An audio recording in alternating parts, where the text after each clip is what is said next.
memahami Al-Quran, kita harus bertanya kepada orang yang ahli dalam Al-Quran. Jangan bertanya kepada selain ahli Al-Quran, yang akhirnya sesat dan menyesatkan. Hidupkanlah majlis taklim, majlis ta'lim. Jangan sampai Al-Quran menjadi awam di tengah masyarakat Islam itu sendiri. Masyarakat Islam itu sendiri. Ini adalah jalan yang kedua dalam menjadikan Al-Quran sebagai iman kita, yaitu dengan memahami isinya, sehingga demikian manakala Al-Quran dibacakan oleh orang, kita tidak lagi terpusat kepada kemerduan suara orang yang melantunkan ayat suci Al-Quran itu, tetapi tertuju kepada isi yang dikandungannya. Sehingga dalam kondisi semacam itu, boleh jadi setiap kali dibacakan Al-Quran, nilai iman kita semakin bertambah, karena kita mengerti akan artinya.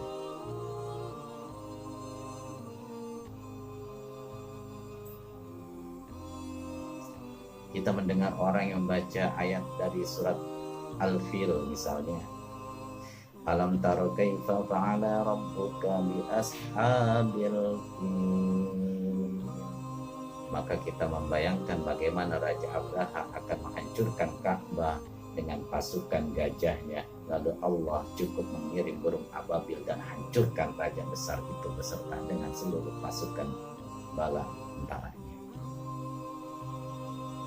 Allah Maha Besar, Allah Maha Kuasa. Dengan mendengar dan mengerti arti dari ayat itu, maka bertambahlah iman di dada kita. Langkah selanjutnya untuk beriman kepada Al-Quran setelah menanamkan Al-Quran, menanamkan kegemaran membaca Al-Quran, berupaya untuk memahami isinya, mengerti akan artinya. Al-Quran tidak akan membawa berkah apabila ajaran yang terkandung di dalamnya kita baca, tetapi kemudian kita menginjak-injak dalam praktek kehidupan sehari-hari. Al-Quran mengatakan riba dan haram, tapi dalam praktek kehidupan kita lebih senang kepada riba dan haram. Al-Quran mengajarkan untuk menjaga persatuan dan kesatuan dan ukhuwah Islamiyah, tetapi dalam praktek kehidupan kita lakukan malah centang perenang, malah saling bertolak belakang, malah kadang menjegal kawan sendiri, menggunting dalam lipatan, saling ribut sesama muslim.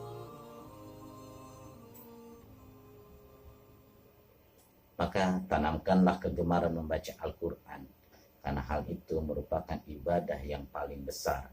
Bahkan Nabi bersabda, afdolu ibadati afdi qiraatul Quran.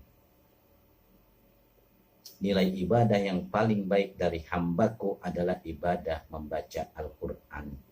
Di bulan Ramadan ini, mari kita tingkatkan membaca Al-Quran. Kita tahu artinya, kita mengerti apa yang terkandung dalam Al-Quran.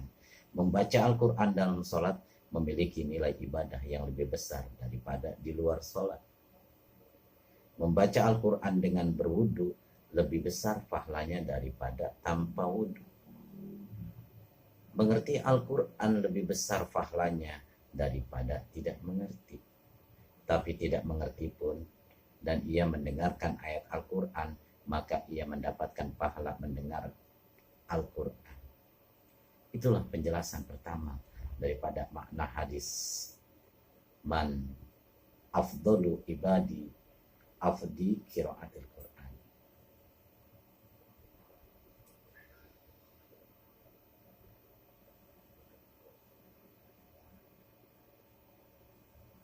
Bahwa kita hidup harus senantiasa menanamkan kegemaran membaca Al-Quran. Ini makna hadis Nabi yang diriwayatkan dari Imam Ali bin Abi Thalib bersabda, man qara'al Qur'ana fastazharahu fahalala halalahu wa harama haramahu adkhalatul jannah.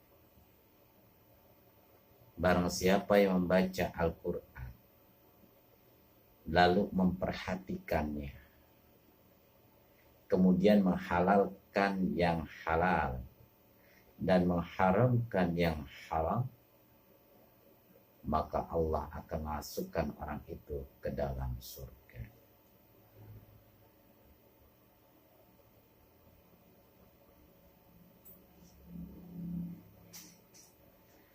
Saudara kaum muslimin, teman-temanku yang berbahagia, hidup ini hanyalah titipan, dan hidup ini tidak pernah memiliki.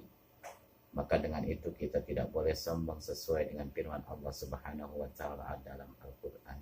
Dan janganlah kamu berjalan di muka bumi ini dengan sombong, karena sesungguhnya kamu sekali-kali tidak dapat menembus bumi, dan sekalipun kamu tidak akan sampai setinggi gunung. Karena hidup ini hanya titipan, janganlah kamu sombong. Apabila kamu sombong, siap-siaplah untuk kehilangan. Dan kehilangan itu sungguh sangat menyakitkan. Karena siapa yang merasa hidup itu adalah titipan, bahwa harta adalah titipan, jabatan adalah titipan, anak adalah titipan, ilmu adalah titipan, maka janganlah sombong. Ini sekedar titipan, maka siap-siaplah untuk kehilangan. Karena semua itu adalah titipan, harus dijaga baik-baik. Kalau tidak, yang dititipi akan marah.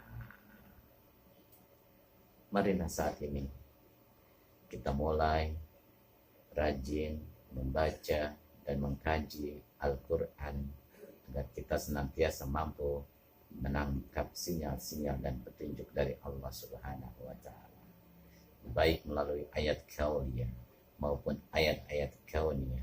Semoga setiap dari kita mampu memasyarakatkan Al-Quran dan mengqurankan masyarakat, agar kelak menjadi masyarakat yang Qurani.